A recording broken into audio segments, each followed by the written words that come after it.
Hello and welcome to the Western Football Netball League podcast. This is episode 1 for season 2025 and the reintroduction of a weekly podcast for the WFNL.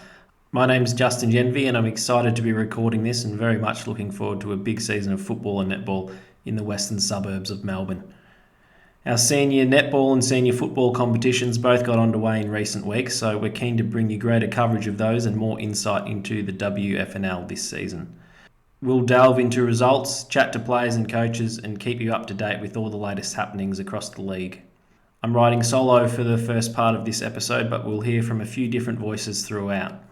I'll chat to Jared Polec, coach of reigning premiers Hoppers Crossing, with the former Port Adelaide and North Melbourne star joining us on the phone. And joining me in the studio will be WFNL Netball Operations Coordinator Jordan Dalliston to talk the opening couple of weeks of the Belgravia Apparel Netball competition. To kick off the show, we'll first chat to Hoppers Crossing coach Jared Polec. His side, the Warriors, got their premiership defence off to a winning start at Altona in round 1. Jared, thanks for putting some time aside to talk to us. Thank you for having me. We're one round in and you've already got a win on the board. Nice to start with a win. In terms of this week's game against Altona, it was a bit of a slow start, but you built into it and had a really good second half.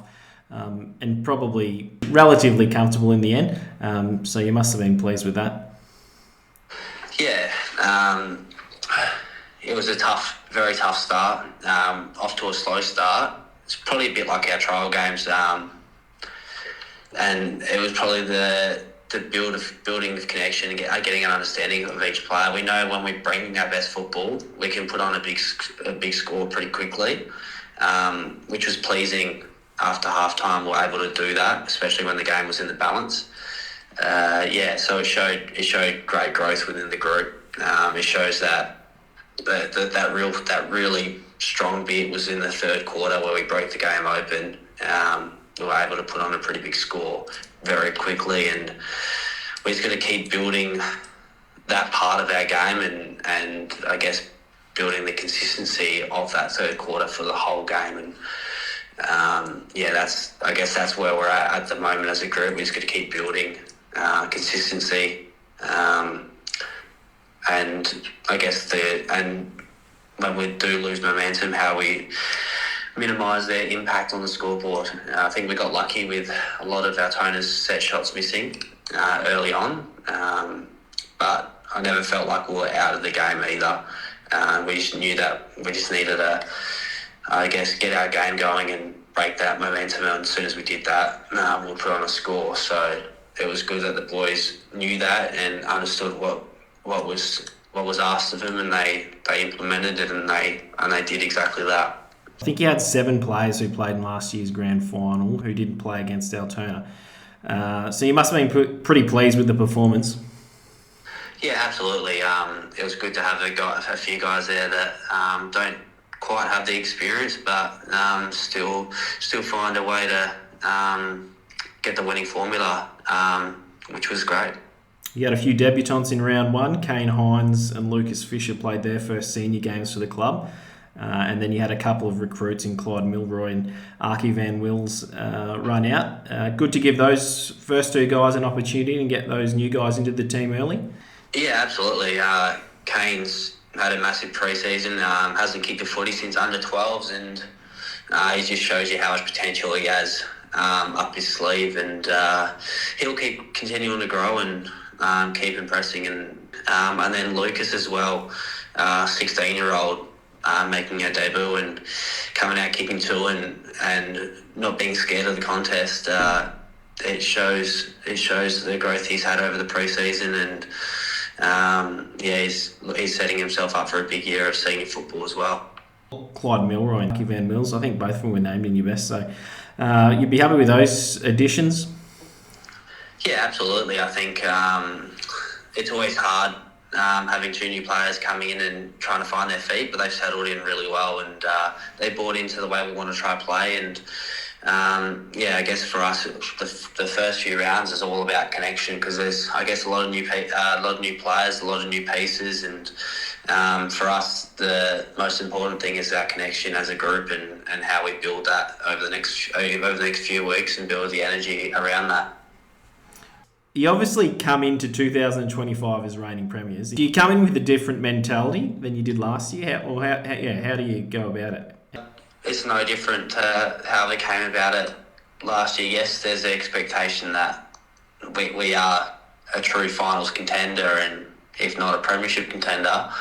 But I think for us, the reality is you can lose respect as fast as you gain it. Like right now, we're probably respected, and you never lose what got us there in the first place, and that was the opportunity of growth within our group and within the individuals that we have on our list. So as long as we keep seeing guys willing to put themselves forward and do the extras, it'll hold us in good stead, and it'll hold us in front of, I guess, the chasing group.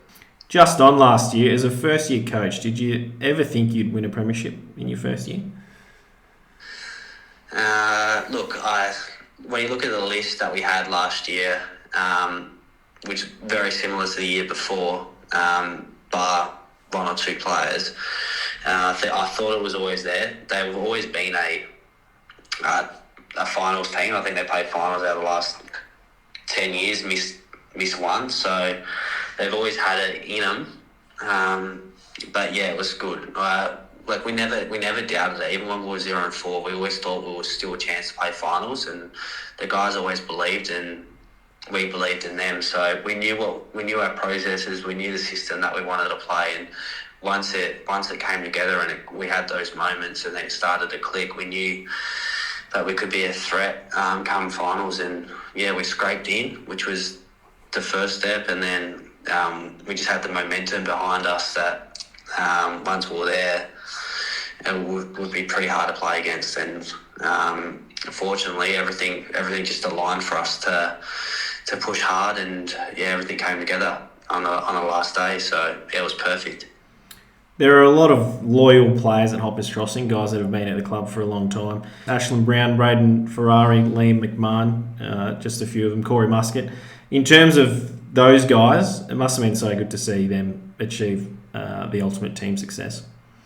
Yes, 100%. They've come so close for so long, and yeah, to finally get them one, it was huge, and yeah, there was a lot of tears shed by those blokes, and yeah, some happy men, and now their willingness to want to go again and push again, it just shows you that that's how driven they are, and as a group, and hopefully we can get our first flag. Well, our club's never gone back to back in the club history, so I guess we set ourselves a challenge to do that. I guess anything from last year is, if we don't win the flag, it's kind of a fail after being on top. So I guess that's the challenge that we put to the group is how badly do you want to go again, and I guess how much more work do you want to put into it, because that's the challenge that you have once being on top, what's acceptable and what's not. So the guys have really bought in. They've upped everything, and it's more what's impressive individually is how badly they all want it and how badly they are willing to go individually to be better, and they've all bought in. And yeah, it's been a great group to be around. They're easy to coach, willingness to learn and improve, and the young guys now that we got coming through our development squad is really good, and they're learning winning ways, which is the hardest thing to teach. So it's a great club to be around at the moment. It's your first home game this weekend. You'll unfurl the premiership flag ahead of the match against Caroline Springs. That'll be a pretty special occasion for the club. Yeah, it will be to have the first flag in 20 years. It's a pretty big occasion, and hopefully a nice day on Saturday and a decent crowd. So yeah, it'll be a big game for the guys, and exciting for all the people involved. In terms of playing Caroline Springs this week, you came up against them in the preliminary final and overcame them, obviously, to get into the grand final. Yeah, what do you expect from them this weekend?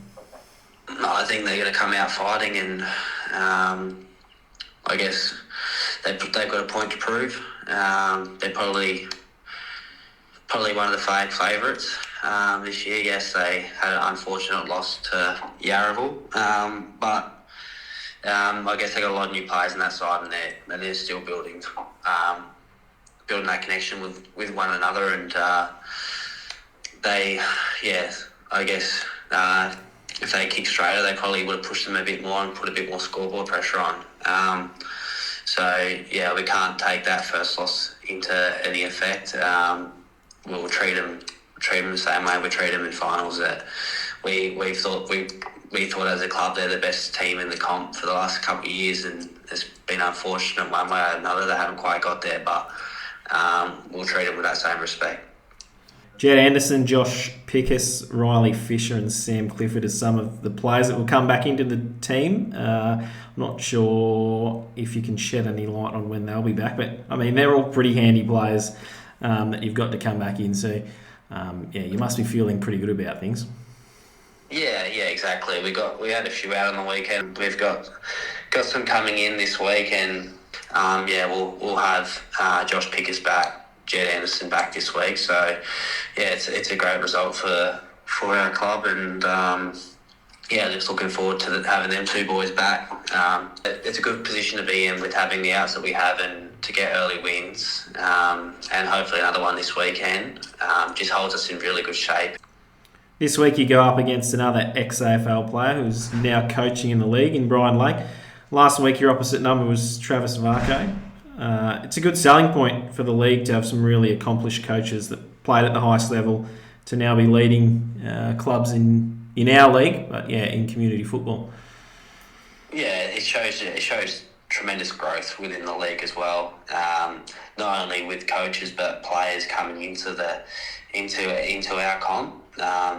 There's been a pretty dramatic shift since I've been involved in the comp since being at Yarraville 2023. So the comp is growing stronger and stronger, and it will start to get a reputation of being one of the stronger leagues. Hopefully it continues to grow and develop, and the more players that we can produce to BFL, AFL level, the stronger the comp will only get. You mentioned bringing more awareness and building the reputation. The league's playing interleague this year. I guess that's a great opportunity to show off the talent in the league, and you'll be involved in that as an assistant coach. Yeah, it's exciting to show, I guess, what our league can represent and will represent on that day. So it's exciting. It's going to be a good challenge, and really looking forward to it. Very good.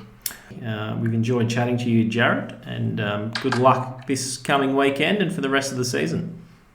Yeah, thank you very much for having me. This weekend, the match of the day will be the second round contest between Hoppers Crossing and Caroline Springs. Remember, we've partnered up with Sportscast Australia to bring you a live stream of the match of the day every Saturday in 2025. You can watch the live stream by going to live.sportscastaustralia.com.au with coverage starting from 2:25 p.m.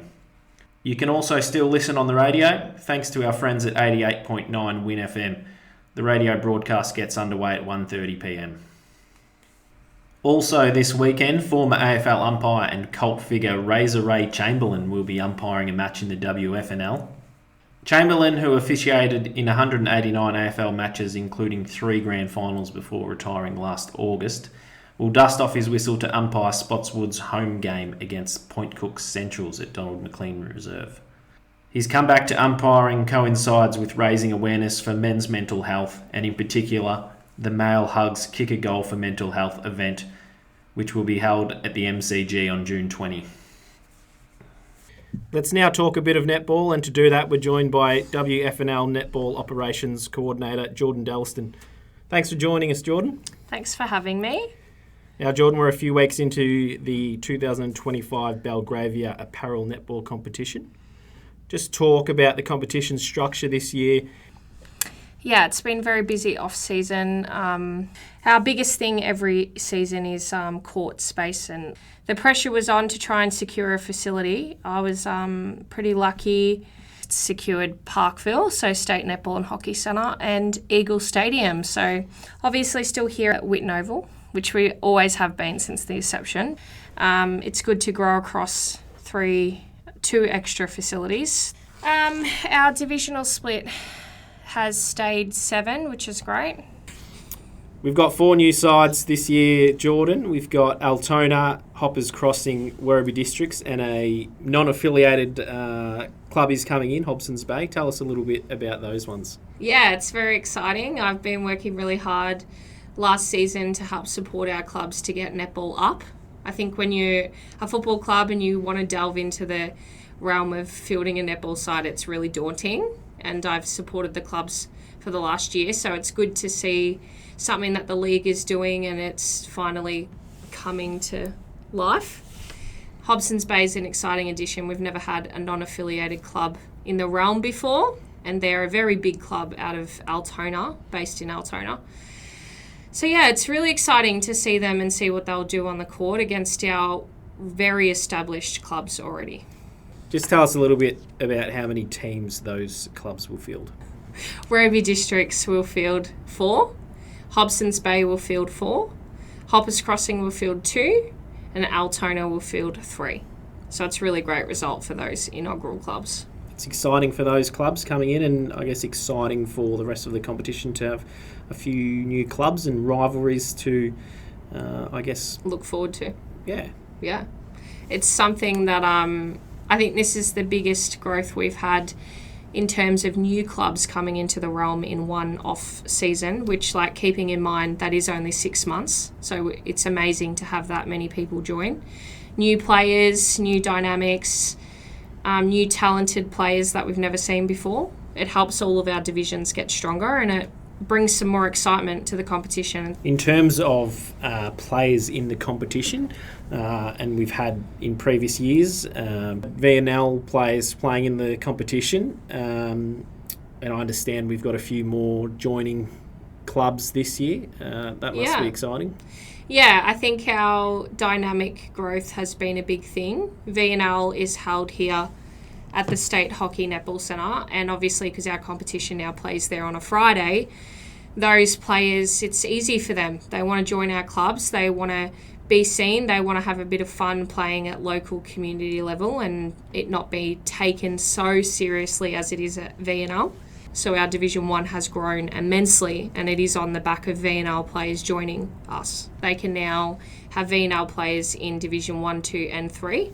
So our very high divisions are very exciting. They will be really strong competitions.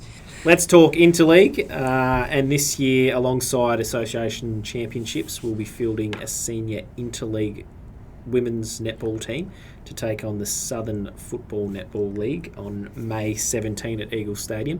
Our first ever senior Interleague. It's pretty exciting. It is very exciting.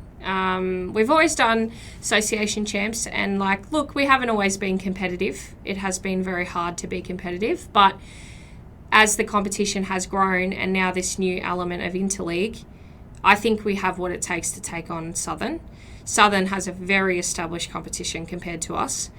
Very exciting. Hopefully we can bring the trophy home for the West. We've got Glen Auden head coach Becca Hicks. She's taking charge of that team. Yeah, we're really lucky to have Becca. She's been involved in the competition since the inception, and she's grown a lot as a coach. So she's always been a player, but the last 24 to 48 months she has worked really hard in the coaching space. Recently she just won a state title opens at Alma region. State title opens for Alma region. We're really blessed to have her skill set and her player reach for Interleague. She'll also be supported alongside 3 other coaches, Manoa from Glen Auden, Mon from Sunshine, and Rhiannon from Sunshine as well. They're all Division 1 coaches / players. So that's going to be a good dynamic. Back to our Friday night Belgravia apparel netball competition, Jordan. This week is the final week of grading before divisional play starts on Anzac Day. So it's the last chance for these teams to prove what they've got and where they're going to start the season. Yeah, it's very exciting. I think this week will be a good indication to make sure that we're going to have competitive divisions, all 7. All right, that should do it. Thanks for joining us, Jordan. I look forward to seeing all the results for Friday's games. Thanks for having me. It was good to chat, and I'm excited for next week. That's all we've got time for. Thanks for listening. I'll hopefully be back next week alongside one of my colleagues. We'll also look to get these up on Spotify over the coming weeks. Have a great weekend, everyone.